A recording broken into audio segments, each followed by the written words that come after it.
राम राम मित्रांनो, आता जवळपास आपण सर्वजण सोयाबीनवर शेवटची फवारणी करतच आहोत. तर आपण त्याच्यामध्ये बुरशीनाशक वापरलं की नाही जे हे आपण आज बघणार आहोत मित्रांनो. तर हे बघा मित्रांनो, त्याआधी तुम्ही जे कोणतेही कीटकनाशक यावेळेस सोयाबीनला फवारणी करत असाल तर याच्या अगोदर तुम्ही जे काय 1-2 फवारणी केली असतील त्याच्यामध्ये जे कीटकनाशक वापरले ते वापरायचे नाही. यावेळेस अलगच कीटकनाशक घ्यायचं आहे मित्रांनो. कसं आपल्या जे काय आपण सोयाबीनवर कीटकनाशक फवारण्या करतो त्या जर 3 फवारण्या केल्या तर तिन्ही वेळेस कीटकनाशक हे वेगवेगळेच असले पाहिजे. त्याचा आपल्याला जास्त रिझल्ट भेटतो आणि आपण एकसारखेच जर कीटकनाशक वापरले तर आपल्याला त्याचा रिझल्ट जास्त भेटत नाही मित्रांनो. तर आपली गोष्ट आहे की बुरशीनाशक आपण फवारणी करावी की नाही शेवटच्या फवारणीला. तर मित्रांनो, आपण कीटकनाशक आणि टॉनिक तर फवारतच आहोत आपले दाणे टपोरे होण्यासाठी, कलरबाज होण्यासाठी.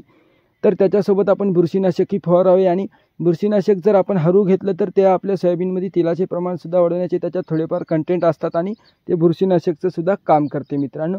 आपण जर एवढ्या फवारणी करत असेल तर बुरशीनाशकसुद्धा आपण टाकलंच पाहिजे, म्हणजे कोणते जर रोग येणार असेल तर तो टळून जाईल मित्रांनो. बुरशीनाशक वेगवेगळ्या प्रकारचं असतं, ते रोगावर नियंत्रण असतं, जसं तांबेरा, पाना